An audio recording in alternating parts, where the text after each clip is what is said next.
हाँ तो students, good morning. पिछली कक्षा में हम लोगों ने नागार्जुन की कुछ पंक्तियों को पढ़ा था, जिसमें हमने पढ़ा था, कहाँ तक पढ़ा था? अथा नागार्जुन ने कि बाँस था कि बबूल।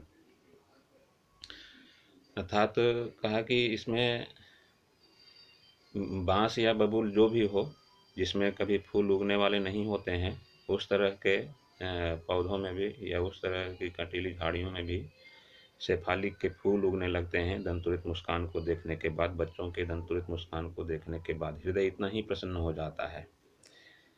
तो इस पंक्ति में कवि ने स्वयं बाँस की तुलना बाँस या बबूल से भी की है। आगे हम जब बढ़ते हैं तो इसके दूसरे अंश की तरफ, इसमें पंक्ति क्या है कि तुम मुझे पाए नहीं पहचान, देखते ही रहोगे अनिमेष, देखते ही रहोगे अनिमेष। थक गए हो, आंख लूं मैं फेर, क्या हुआ यदि हो सके परिचित न पहली बार, क्या हुआ यदि हो सके पहले न परिचित पहली बार। यदि तुम्हारी माँ न माध्यम बनी होती आज, मैं न सकता देख, मैं न पाता जान तुम्हारी यह दंतुरित मुस्कान। तुम्हारी माँ धन्य है, धन्य हो तुम, और तुम्हारी माँ भी धन्य है, ऐसा नागार्जुन ने कहा है। वास्तव में यहाँ पर स्वयं को अपरिचित बताया है, स्वयं को अपरिचित परिचित बताया है नागार्जुन ने उस दंतुरित मुस्कान को बिखेरते हुए बच्चे के लिए। कहा है क्या हुआ यदि हो सके परिचित न पहली बार। कहने का अर्थ ये है कि पहली बार परिचित न हो सके, इससे तात्पर्य है कि वह कवि जो है सो अपरिचित है इससे पहले। जब उस बच्चे से मिला है कवि, तो उस समय वह जो है सो अपरिचित है। और बालक जो है सो कवि को एकटक देख रहा है, अनिमेष अर्थात बिना पलक को झपकाए हुए, एकटक बिना पलक को झपकाए हुए देख रहा है। और फिर कवि कहते हैं, नागार्जुन कहते हैं कि यह बालक जो है सो दंतुरित मुस्कान को बिखेरने वाला बालक जो है सो थक नहीं जाए, इसलिए थक नहीं जाए इसलिए कवि जो है सो अपनी आंखें फेर लेता है, उस शिशु की ओर से अपनी आंखें फेर लेता है, शिशु की ओर से अपनी आंखें कवि फेर लेता है, जिससे बच्चे का ध्यान जो है सो भंग हो, वह इधर उधर देखे, हाँ, और वह जो है सो एक सहज भाव में आ जाए। जो परिचित होने का अभ्यास कर रहा है वह बालक, दंतुरित मुस्कान को बिखेरने वाला बालक जो है, जो परिचित होने का अभ्यास कर रहा है, कवि का परिचय पाने का अभ्यास कर रहा है, एकटक देखते रहेगा। स्टूडेंट्स, आप भी किसी को एकटक देखते रहते हैं तो आपके आंखों में भी पीड़ा होती है। हाँ, बहुत ज़्यादा देर तक किसी को एकटक नहीं देख पाते हैं। तो इसीलिए कवि नागार्जुन ने स्वयं की नज़र ही फेर ली, जिससे कि क्या हुआ, स्वयं की नज़र को फेरने से तात्पर्य स्वयं को की नज़र को फेरने से हुआ क्या कि बालक का ध्यान जो है सो भंग होता है। अर्थात वह फिर इधर उधर देखना चाहता है।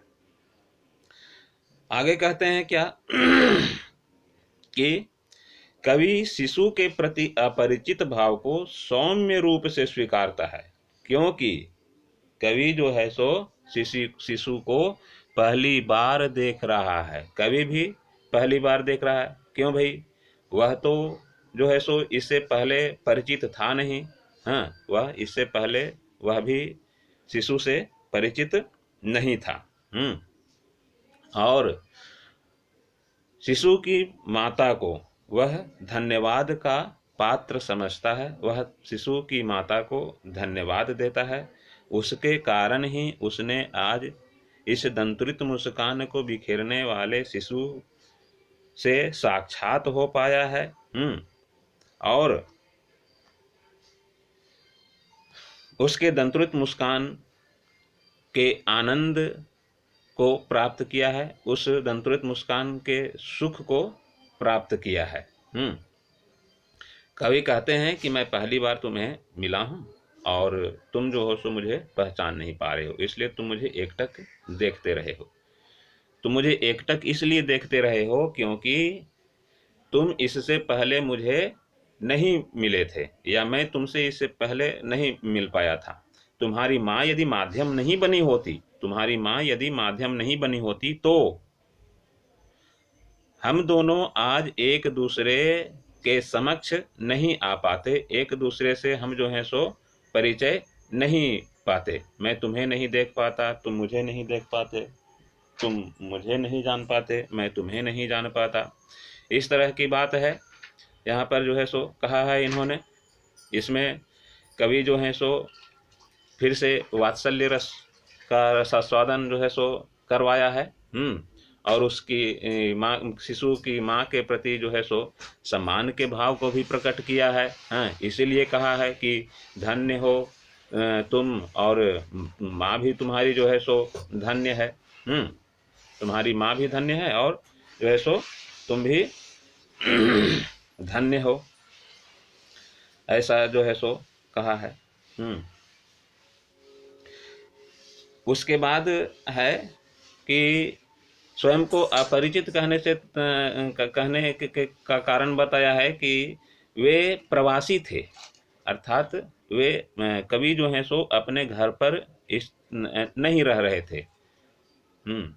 वे घर से बाहर रह रहे थे और शिशु के जन्म के काफ़ी समय के बाद जो है सो अपने घर पर वे आए हुए हैं, इसीलिए जो है सो उन्होंने स्वयं को प्रवासी कहा है। दोस्तों ठीक है, यहीं तक हम जो है सो इस वीडियो को बंद करते हैं। अगली कक्षा में हम लोग जो है सो फिर से पढ़ेंगे। ऐसे मुझको लगता है कि इसके बारे में मैंने जो समझाना चाहा है आपकी समझ में आई होगी, और नहीं भी आई होगी तो फिर से हम लोग इस क्लास को ये करेंगे। ऐसे बहुत परेशानी की बात नहीं है कि आपको समझ में नहीं आए, उस तरह के ख्याल जो है सो अपने मन में नहीं लाइएगा।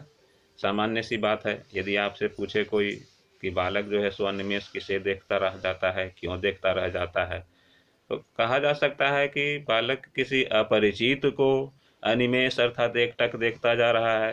हाँ, अपरिचित है इसलिए एकटक देखता जा रहा है। किसी भी अपरिचित को एकटक ही देखता है बालक, उससे परिचय पाना चाहता है। आपने अपने घर में भी इस घटना को देखा होगा। यही बात है। धन्यवाद दोस्तों, इस वीडियो को लाइक कीजिए, शेयर कीजिए। आप 10वीं कक्षा में पढ़ते हैं, आपके लिए यह वीडियो जो है सो अत्यंत आवश्यक है।